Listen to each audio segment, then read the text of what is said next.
ఒకవేళ మీరు స్కూల్లో టాపర్ అయితే లేదా కాలేజ్లో టాపర్ అయితే ఈ వీడియో చూడగాకండ్రి. ఒకసారి ఈ చేతికున్న 5,000ని చూడండి. మరి ఈ 5,000 సమానంగా లేనప్పుడు ఒక క్లాస్లో ఉన్న స్టూడెంట్స్ సమానంగా ఎలా ఉంటారు? ఒక క్లాస్లో టాపర్స్ ఉంటారు, యావరేజ్ స్టూడెంట్స్ ఉంటారు, పువర్ స్టూడెంట్స్ ఉంటారు. ఈ సమాజం క్లాస్లో ఉన్న టాపర్స్కి విలువ ఇచ్చినట్టే, గౌరవం ఇచ్చినట్టే ఆ మిగతా స్టూడెంట్స్కి ఇస్తుందా? క్లాస్లో ఒక టాప్ స్టూడెంట్ గురించి అందరూ పట్టించుకుంటారు. ఎందుకంటే వాడు క్లాస్ టాపర్ కాబట్టి, వాడు స్కూల్ టాపర్ కాబట్టి. ఏదైనా ఇంటర్ స్కూల్ సైన్స్ ఎగ్జిబిషన్కో లేదా ఇంటర్ స్కూల్ క్విజ్ కాంపిటీషన్కి వెళ్ళాలంటే వాళ్ళనే పిక్ చేస్తారు. ఎందుకంటే వాళ్ళు టాపర్స్ కాబట్టి. మన సమాజంలో ఒక టాపర్కి ఉన్న విలువ యావరేజ్ స్టూడెంట్కి ఉందా? పువర్ స్టూడెంట్కి ఉందా? ఏంది ఏం పాయింట్ లేకుండా ఏదంటే అది మాట్లాడుతున్నాడు అనుకుంటున్నారా? ఉంది, పాయింట్ ఉంది. మనం కొద్దిసేపు టాపర్స్ని, పూర్ స్టూడెంట్ని పక్కన పెడతాం. Then what about average students? Yes, మీరు విన్నది కరెక్టే. ఈ రోజు మన టాపిక్, ప్రతి సంవత్సరం ప్రతి ఎగ్జామ్లో కన్సిస్టెంట్గా 50 to 60% మార్క్స్ తీసుకుంటున్న ఆ స్టూడెంట్, ఆ యావరేజ్ స్టూడెంట్ని ఈ సమాజం, ఈ ఎడ్యుకేషన్ సిస్టమ్ ఎలా లెక్కిస్తుంది? అసలు లెక్కిస్తుందా? అసలు లెక్కిస్తుందా? నేను కూడా స్కూల్లో ఒక యావరేజ్ స్టూడెంట్. నాతో జరిగిన ఒక ఇన్సిడెంట్ మీతో షేర్ చేసుకుంటా. ఒకసారి మా క్లాస్ టీచర్ క్లాస్లో లీడర్ కావడానికి ఎవరికైనా ఇంట్రెస్ట్ ఉందా అంటే నేను కూడా చేయి పైకెత్తిన. అండ్ మా క్లాస్ టీచర్ నన్ను మానిటర్ చేసింది. కానీ ఒకరోజు మా స్కూల్లో ఉన్న పీటీ మాస్టర్ అన్ని క్లాసెస్లో ఉన్న లీడర్స్ని మీటింగ్కి పిలిచిండు. నేను కూడా వెళ్ళిన. కానీ అక్కడ మా పీటీ మాస్టర్ నువ్వు వచ్చినవేంది, నువ్వు లీడరా అని నన్ను కిందికి మీదికి చూసిండు. అండ్ నన్ను పక్కన పెట్టి మిగతా వాళ్ళతో అందరితో మీటింగ్ చేసి మాట్లాడి పంపించిండు. అది నాకు చాలా ఇన్సల్ట్గా అనిపించింది, ఎంబారెసింగ్గా ఫీల్ అయింది. ఆ రోజు తర్వాత నేను ఎప్పుడూ లీడర్ కావాలనుకోలేదు. టాపర్స్ని పొగడటం, పువర్ స్టూడెంట్స్ని వీనికి ఏమి రాదురా అని తీసివేయడం ఈ ఎడ్యుకేషన్ సిస్టమ్కి కొత్తేమీ కాదు. Then what about average students? మరి యావరేజ్ స్టూడెంట్స్ పరిస్థితి ఏంటి? చంద్రమండలంకి ఫస్ట్ రీచ్ అయిన వ్యక్తి ఎవరంటే మనకు టక్కున నీల్ ఆర్మ్స్ట్రాంగ్ గుర్తొస్తాడు. మరి సెకండ్ ఎవరంటే మీరేమంటారు? మీకు ఎవరు గుర్తొస్తారు? మరి ఆ సెకండ్ రీచ్ అయిన వ్యక్తి ఫెయిల్యూరా?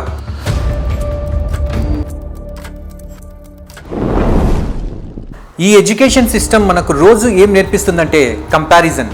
ఎగ్జామ్ రిజల్ట్స్ వచ్చినప్పుడు టాపర్స్కేమో పొగడ్తలు, చప్పట్లు. మరి 50% మార్క్స్ తీసుకున్న యావరేజ్ స్టూడెంట్స్కేమో తిట్లు, చిమాట్లు. దీంతో మనోడి మొరాల్ డౌన్ అయ్యి ఆ ఇంట్రెస్ట్ ఉన్న సబ్జెక్ట్స్లో కూడా డమాల్ అంటాడు. ఇంటికి వస్తే ఇంట్లో మన పేరెంట్స్ మన రిపోర్ట్ కార్డ్ పక్కన వాళ్ళ రిపోర్ట్ కార్డ్తో కంపేర్ చేస్తే ఎలా ఉంటుందో తెలుసా? ఇది మాత్రం మీ విజ్ఞానానికే వదిలేస్తున్నా. ఒక్కసారి ఈ ఇమేజ్ చూడండి, మళ్ళీ చూడండి. ఈ ఇమేజ్లో ఒక కోతి ఉంది, ఒక పెంగ్విన్ ఉంది, ఒక ఎలిఫెంట్ ఉంది, ఒక ఫిష్ ఉంది, మరికొన్ని జంతువులు ఉన్నాయి. మన ఎడ్యుకేషన్ సిస్టమ్ ఏమంటుందంటే everybody has to take the same test, please claim the tree. అన్ని చెట్టు ఎక్కాల్సిందే. ఇక్కడ చెట్టు ఎక్కడం ఒక కోతికి మాత్రమే సాధ్యం, ఎందుకంటే అది దాని నైజం. కానీ మన ఎడ్యుకేషన్ సిస్టమ్ ఎలా ఉందంటే ఏనుగుని పిలిచి చెట్టు ఎక్కమంటది. ఏనుగుని పిలిచి చెట్టు ఎక్కమంటే ఎలా ఉంటుంది? అలా ఉంటుంది. మన జీవితాలలో మన రిలేటివ్స్ చాలా క్రూషియల్ రోల్ ప్లే చేస్తారు. ప్రతి ఫ్యామిలీ ఫంక్షన్లో ఏం చేస్తున్నాడు, ఎన్ని మార్క్స్ వచ్చినాయి. మంచి మార్క్స్ వస్తే చెప్పొచ్చు, యావరేజ్ మార్క్స్ వస్తే ఏం దగ్గర రండి. ఒక విషయం చెప్తా, మార్క్స్ అడిగితే అడిగినరు కానీ దాని గురించి డిబేట్స్ అండ్ డిస్కషన్స్ చాలానే జరుగుతాయి. వాళ్ళకు ఇదేమి ఆనందమో నాకైతే తెలియదు, కానీ పక్కనోడి మార్క్స్ గురించి తెలుసుకోవడంలో ఉన్న శ్రద్ధ వాడి గురించి తెలుసుకోవడంలో ఉండదు. ప్రతి ఒక్క మనిషికి ఏదో ఒక టాలెంట్ ఉంటుంది. సైన్స్ చదువు, మ్యాథ్స్ చదువు, సోషల్ చదువు, ఇంగ్లీష్ చదువు. నేను ఇక్కడ చదవగకండి అని చెప్పటం లేదు. The maximum marks you could get in an exam was 100, right? I used to get 3. I was that good. I did not understand why someone would even want to learn math. Neeraj Chopra, 37 crore net worth. Mary Kom, 42 crore net worth. PV Sindhu, 60 crore net worth. Karnam Malleshwari, 42 crore net worth. Manu Bakar, 12 crore net worth. చిన్నప్పటి నుంచి నేను ఒక average స్టూడెంట్ని. స్కూల్లో, ఇంట్లో ఎప్పుడు చదువు అనేటోళ్ళు. నా ఇంట్రెస్ట్ని, నా టాలెంట్ని ఎప్పుడు ఎవరు అర్థం చేసుకోకుండా ఎప్పుడు ఏం ఎంకరేజ్మెంట్ దొరకలేదు నాకు. నేను అట డాన్స్లో లేను, అట చదువులో లేను. నా లైఫ్లో, నా కెరీర్లో అసలు నాకు క్లారిటీనే లేదు. ఏం చేయాలో నాకు అసలు తెలియడం లేదు. చదువు అందరికీ అబ్బదు సార్. ఎవరికి ఏ టాలెంట్ ఉందో ఆ టాలెంట్లో వాళ్ళని ఎక్కువగా ప్రోత్సహించండి. గొప్ప గొప్ప వాళ్ళందరూ ఎక్కడి నుంచో రారు సార్, వాళ్ళు మన ఇంట్లోనే మన మధ్యలోనే ఉంటారు, మనం వాళ్ళని గుర్తించమంతే. ఒక స్కూల్కి పోయే విద్యార్థి స్కూల్ లెవెల్లో జరిగిన స్పోర్ట్స్ అథ్లెటిక్స్ మీట్లో తను ఫస్ట్ ప్రైజ్ గెలుచుకొని గోల్డ్ మెడల్ గెలుచుకొని, డిస్ట్రిక్ట్ లెవెల్లో కూడా గోల్డ్ మెడల్ గెలుచుకొని, స్టేట్ లెవెల్లో కూడా గోల్డ్ మెడల్ గెలుచుకొని మీ దగ్గరకు వచ్చి మిమ్మల్ని సలహా అడిగితే మీరేమంటారు? ఆలోచించండి, మీరేం సలహా ఇస్తారు తనకి? మరి నాకు తెలిసిన ఒక పెద్ద మనిషి ఏం సలహా ఇచ్చాడో చెప్తే షాక్ అవుతారు. వీడియో ఎండ్ వరకు చూడండి, ఆన్సర్ మీకే తెలుస్తుంది. నేను చాలా రీసెర్చ్ చేసి ఇలాంటి టాపిక్, ఇలాంటి కంటెంట్ మీ దాకా తీసుకుని వచ్చిన. సో ఎక్కడా స్కిప్ చేయకుండా లాస్ట్ వరకు చూడండి. నువ్వు ఒక పువర్ స్టూడెంట్ అయినా, నువ్వు ఒక యావరేజ్ స్టూడెంట్ అయినా, నీకు యా టాలెంట్ ఉన్నా, నీకు యా స్కిల్ ఉన్నా, నీకు ఇష్టం ఉన్నా, నీకు ఇష్టం లేకపోయినా నువ్వు మాత్రం అన్ని సబ్జెక్టులు చదవాల్సిందే. నువ్వు పాస్ అయినా ప్రాబ్లమే, నువ్వు ఫెయిల్ అయినా ప్రాబ్లమే. ఎందుకంటే మనమున్న ట్రాప్ అలాంటిది. ఈ మధ్య అయితే మరీ దారుణం. 1.5 years రాగానే Montessori, play home, LKG, UKG, nursery అని షురు. మార్క్స్ కంపారిజన్స్ కాంపిటీషన్స్ స్టార్ట్ అవుతాయి. It is not compulsory by the law. ఒకవేళ మీరు అలా అని సొసైటీ ట్రెండ్ ఫాలో కాకపోతే పక్కింటి అక్కనో లేదా పక్కింటి ఆంటీనో వచ్చి, ఏందయ్యా పిల్లోని ఇంకా స్కూల్లో వేయలేదేంది, 1.5 yearsకేనా? సొసైటీ ప్రెషర్ వల్ల ఇష్టమున్నా లేకపోయినా నువ్వు సచ్చినట్టు స్కూల్కి వేయాల్సిందే, ఈ ట్రాప్లో పడాల్సిందే. మనం చిన్నప్పుడు పిల్లల ముందు ఎన్నో వస్తువులు పెట్టి వాళ్ళు ఏది చూజ్ చేసుకుంటారో అని ఆసక్తిగా ఎదురు చూస్తూ ఉంటాం. పోనీ ఆ పిల్లవాడు పట్టుకున్న వస్తువుని లేదా ఆ కళని తర్వాత లైఫ్లో ఎంతమంది ఆ పిల్లలకి కల్పిస్తున్నారు లేదా ఆ ఫీల్డ్లో ప్రోత్సహిస్తున్నారు? ఇంకా వాడు first standard, second standard, third standard అని 10th స్టాండర్డ్ వరకు ఒక గాడిదలా బుక్కులు మోస్తూ అవసరం ఉన్నా లేకపోయినా, ఆ పీరియడ్ ఆ రోజు ఉన్నా లేకపోయినా అన్ని సబ్జెక్ట్స్లో బుక్కులు మాత్రం తీసుకుపోవాల్సిందే. ఎందుకంటే యా పీరియడ్ యా టీచర్ వచ్చి తీసుకుంటుందో అని తెలియక. అమ్మయ్యా ఫ్రీ పీరియడ్ చిక్కింద్రా అనేసరికి ఏ సైన్స్ టీచరో మ్యాథ్స్ టీచరో వచ్చి స్టూడెంట్స్ ఓపెన్ యువర్ బుక్స్ అంటది. Rain or flood can't stop me because the syllabus must be completed.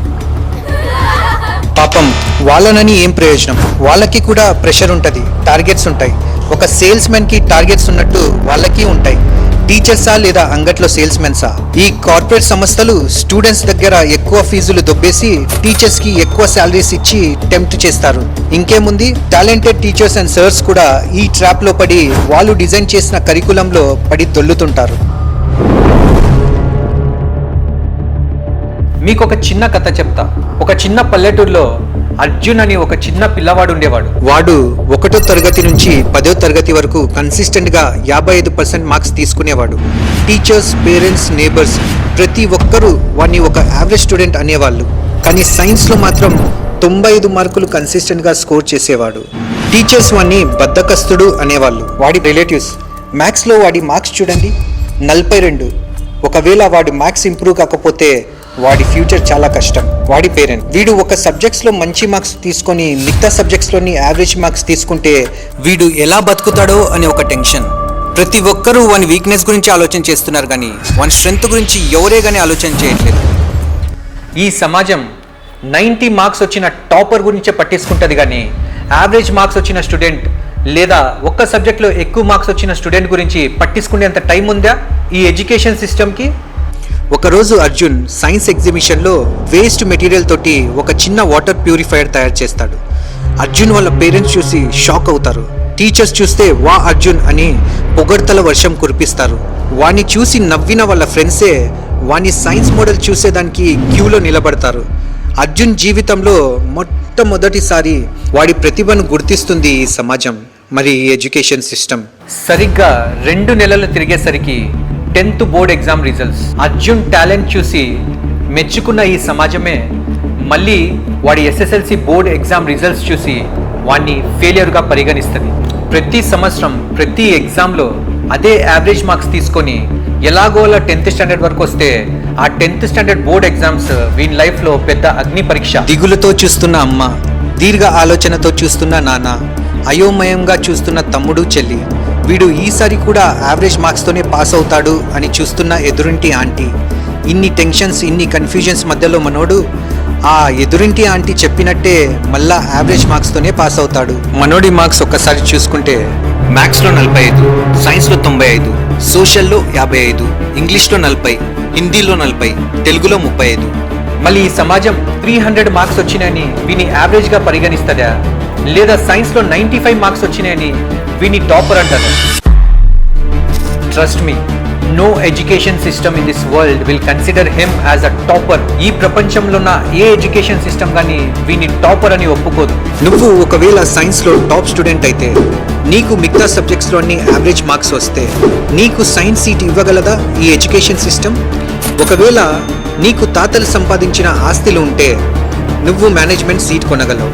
ఒకవేళ నీ దగ్గర ఆస్తులు లేకపోతే, నీ దగ్గర డబ్బు లేకపోతే, నీ కెరియర్కి, నీ ఇంట్రెస్ట్కి, నీ స్కిల్కి, నీ పరిశోధనలకి అక్కడే ఫుల్ స్టాప్ పడినట్టు. ఒకవేళ థామస్ అల్వా ఎడిసన్ తన హ్యాండ్ రైటింగ్ బాగోలేదని ఏడుస్తూ కూర్చొని ఉంటే ఈ సమాజం ఇంకా చీకట్లోనే ఉండేది. ఒకవేళ ఐన్స్టైన్ తన హిస్టరీలో మార్క్స్ బాగో రాలేదని ఏడుస్తూ కూర్చొని ఉంటే, ఒకవేళ అబ్దుల్ కలాం తన ఇంగ్లీష్ గ్రామర్ బాగోలేదని ఇంట్లోనే కూర్చొని ఉంటే, అర్జున్ యావరేజ్ మార్క్స్తో 10th పాస్ అయినప్పుడు రియల్ కన్ఫ్యూజన్ స్టార్ట్ అవుతుంది. వాడిని సైన్స్లో వేయాలన్నా, కామర్స్లో వేయాలన్నా, ఆర్ట్స్లో వేయాలన్నా అని.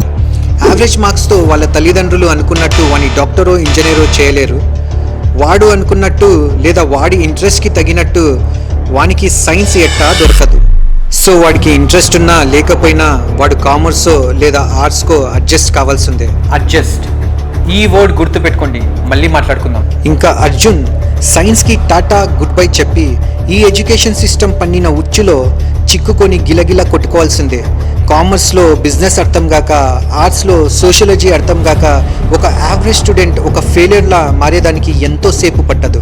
మళ్ళీ ఇన్ని కన్ఫ్యూజన్స్ మధ్యలో PUC కంప్లీట్ చేస్తాడా లేదా?